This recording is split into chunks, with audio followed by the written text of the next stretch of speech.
On the early morning hours of Tuesday, September the 9th, 2014, a man was found dead by his father. He was hanging from a bedpost in the bedroom of his Spartanburg, South Carolina home they shared. This man was only 43 years old, and his name was Sean Christopher Haire, formerly known in the ring as Sean O'Hara. It was determined by the Spartanburg County Coroner's Office that Haire committed suicide the night before, late on Monday night.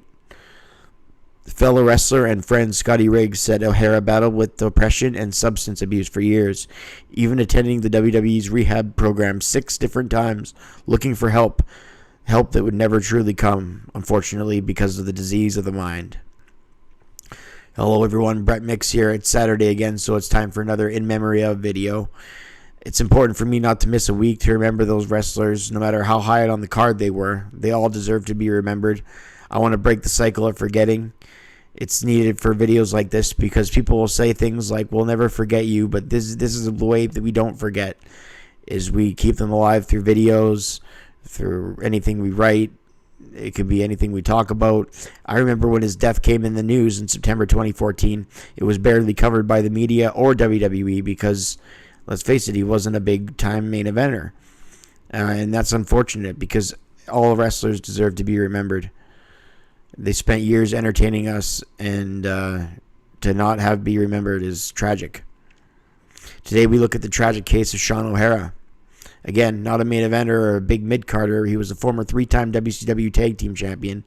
Is best known for his limited roles in the dying days of WCW and for a brief period in WWE. He might also be remembered for his kickboxing time or in MMA. Haire made his professional mixed martial arts debut in September 2004 in a first-round submission win over Tony Towers. In November 2004, he also fought Butterbean at Pride 12 in Las Vegas, losing via knockout in the first round, like most people do to Butterbean.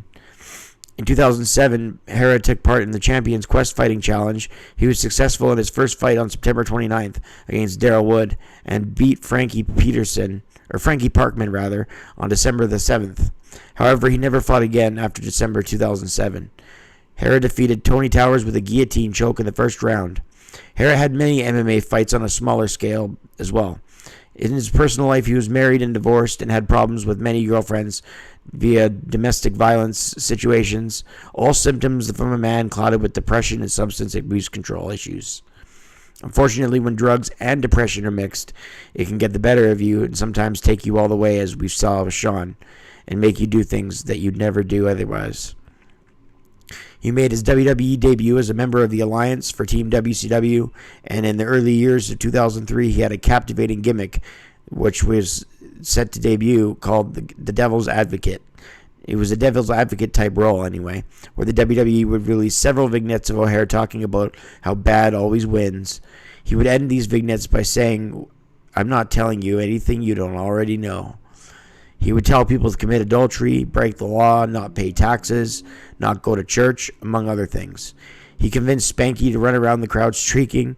He convinced Dawn Marie to flash the audience. In 2003, on the SmackDown Brad, he scored wins over big names like Hulk Hogan as Mr. America, Rikishi, and the late Chris Benoit and Eddie Guerrero. He had an alliance with Piper, the late Roddy Piper, before he was released, and in spring of 2003.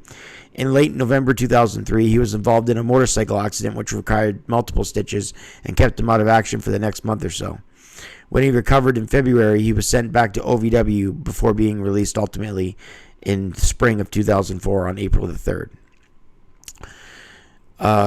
All I can say about Sean O'Hara is it's really terrible to see what happened with him, to see the disease of the mind take him away. Suicide is an irreversible thing. It's a decision you make, and it doesn't matter if you regret it, because the second it happens, it's over.